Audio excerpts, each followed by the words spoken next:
post-COVID, what has happened is earlier when there is any case of underperformance, it was aggressively taken up by both parties, HR and the project lead. Now what has happened is because you have the fear of losing that talent, even though the project lead says there is underperformance, HR says, yeah, nahi mil rahe, I'll not get people, so stick with it.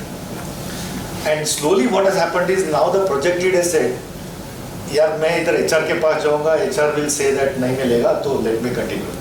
So how do you deal with this situation? So actually I've had the opposite. Okay. I've had the opposite, where tolerance is a very hard word to use, but the tolerance to non-performance has really has become less because customer expectations have gone up.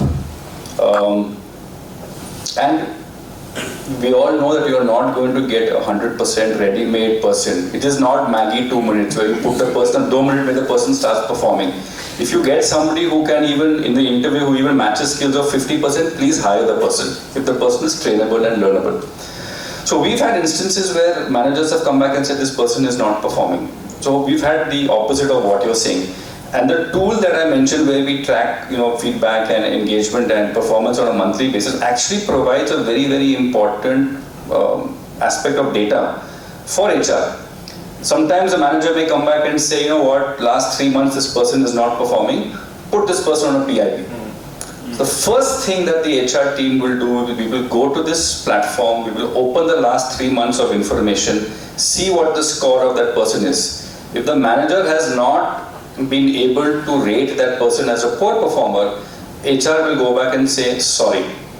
The person knows that he or she has got this score, and if we have to tell the person, oh, but the score meant something, but your performance is something else, then we have a serious problem. It's not transparent. So, thank you. This is quiet quitting.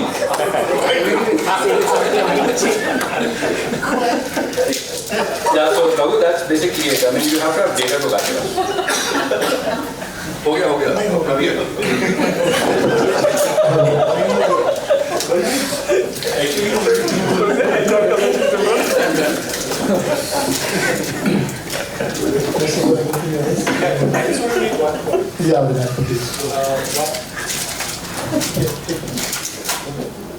So while tolerance for non-performance has gone up, gone down. I got confused. But tolerance for violations, in fact, the number of violations during COVID and post-COVID has actually gone up. So that has gone to really zero tolerance. So I know people, high performers, who win business, etc. But if there is an ethic violation, out. So I think that's become much more stringent. So that's how the organization, I think, is balancing. Very true.